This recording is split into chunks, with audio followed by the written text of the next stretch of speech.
Kita ngomongnya Alkitab. Tapi kita bangun sejarah gereja kita, reformator kita yang memulai gereja kita. Pantekosta, Calvin, ya gitu. Luther, semuanya begitu. Jadi sudah lihat Alkitabnya sama tapi kita berkelahi. Jadi kayak apa sih? Kenapa saya kasih judul Gereja Daud? Satu pemerintahan gereja masa depan. Kisah Rasul 15 ayat 16 dan 17. Aku akan kembali dan membangun kembali pondok Daud yang telah roboh. Jadi Tuhan sedang menunggu satu gereja yang siap untuk menjadi tabut perjanjian di tengah-tengah gejolak masa sukar seperti ini. Prophetic church bukan gereja yang bilang that says the Lord. Prophetic people bukan orang yang berdiri lalu bernubuat. No. Prophetic people artinya waktu Tuhan bergerak ada orangnya di situ. Ada orang yang siap untuk menyambut apa yang Tuhan mau. Gereja perlu jalankan agenda Tuhan, bukan agenda gerejanya. Dunia ini sudah bosan dengar khotbah, dunia sudah letih dengar khotbah.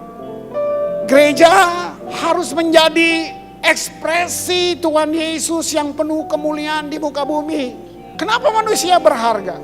Karena yang berharga dari Tuhan ditaruh di dalam saudara dan saya. Namanya kemuliaan. Gereja menjadi instrumen yang membuat semua musuh jatuh di bawah tumpuan kakinya. Nah, kualitas apa yang Daud bangun sampai Tuhan bilang, aku akan bangun yang gitu lagi. Nah, siapa Daud? Orang yang biasa tertolak di rumahnya. Tidak memenuhi syarat untuk banyak hal. Para teolog berdebat semua diskusi tentang Daud. Ada yang meragukan bahwa dia anak sungguh atau anak pungut. Dari Mazmurnya yang mengatakan sekalipun ayah dan ibuku meninggalkan aku. Jadi memang sudah dianggap begitu aja. Acara penting gak pernah Nabi mau datang. Sekali-kalinya datang, Daud dilupain. Kabar baik buat saudara. Kalau Tuhan mau pakai saudara, dia gak butuh riwayat hidupmu. Dia gak perlu CV kamu. Sekarang saya coba kalian kritis sedikit. Ada yang tahu Daud sekolah di mana? Sekolah sastra di mana? Kuliah di mana Daud? Anak gembala miskin. Kamu lebih pintar dari Daud. Tapi kamu lihat Daud. Kamu baca Mazmurnya. Semua kata yang lu pengen bilang buat Tuhan udah diambil sama Daud. Lu yang miskin. Daud keren. Marah aja keren. Kegetiran, ketakutan bisa jadi perenungan seni yang begitu indah. Di mana dia belajar? Kualitas ini yang bikin Tuhan, gue mau gereja kayak gini. Tuhan sedang cari di generasi Heart of David. Tuhan gak cari performance, no. Enggak, feel, gak ada. Waktu Daud peti kecapi, roh jahat keluar. Yang kita tanya, tuh kecapi merek apa? Beli di mana tuh? Kamu tahu Daud menjadi elemen sorga. Waktu kecapi dipetik, sinyalnya ketemu. Jenis sinyalnya sama. Bahasa roh gak membangun jemaat, saudara. Ya, tapi itu gini, masalahnya semua di top leadership. Semua masalah gereja itu di gembala. Beneran, saya mau bilang.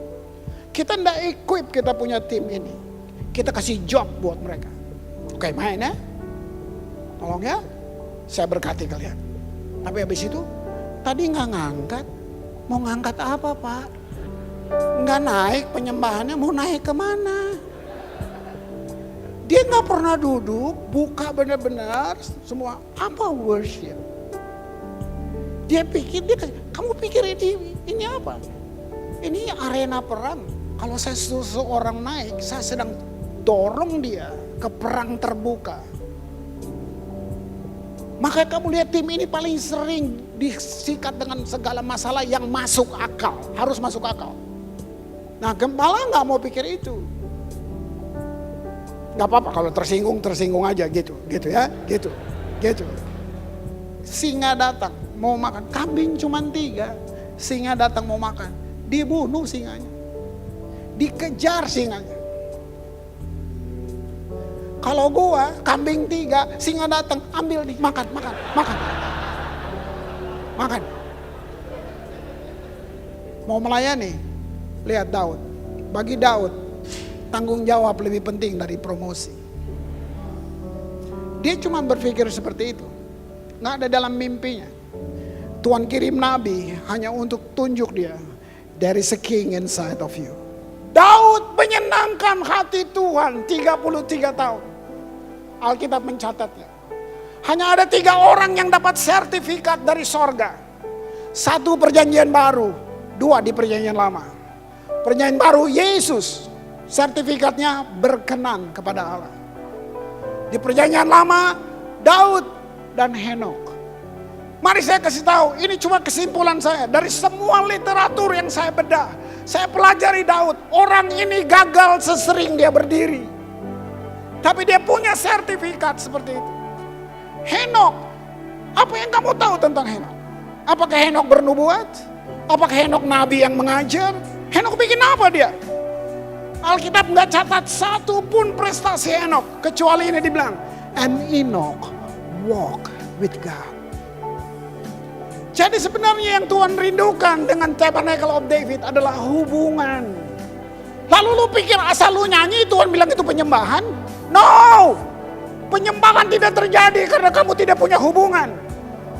Jadi semua penyembahan gereja batal atau fatal. Yesaya menulis mereka memuliakan Allah dengan bibirnya, tapi hatinya jauh daripadaku. Definisi sendiri, di setiap gerejamu, kamu bangun panggung apa mesbah? Panggung membuat kita menuntut. Mesbah membuat kita rela meletakkan. Kalau masih ada tuntutan di sini, kamu nggak pikirin kepentingan Tuhan, kamu sedang pikir kepentingan kamu masing-masing. Keyboard mau gini, gitar mau gini. Kalau kepentingan kita yang kita utamakan, konflik nggak akan habis. Panggung buat kamu menghirup pujian dan tepuk tangan. Mesbah sunyi dari penghargaan. Panggung cuma mengerjakan satu yang sesaat lalu hilang. Mesbah kekal. Panggung satu kebanggaan. Mesbah ekspresi tahu diri. Panggung membuat kita merasa penting.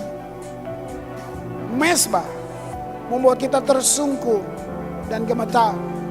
Cuma bilang I am yours. Panggung tempat bintang beraksi.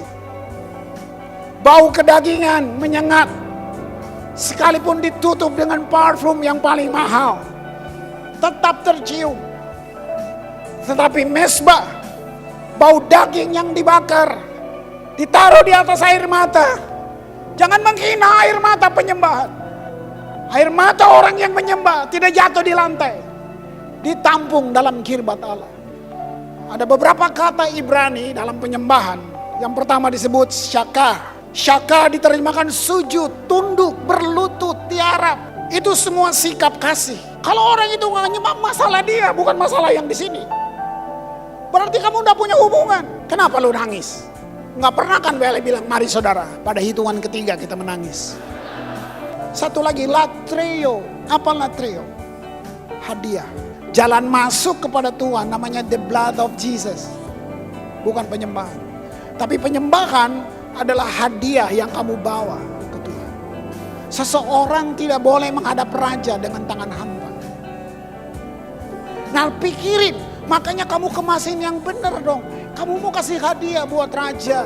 Tapi kita terjebak dengan teori memanggil-manggil Tuhan. Mari, semua bilang wow. Buah dari keintiman namanya pertukaran hati. Nah ini gak bisa dipaksa, gak bisa dibilang. Worship leader bukan motivator. Worship leaders inspirator. The way you worship, orang bilang, kok dia beda banget, kok mau kayak dia deh. Itu.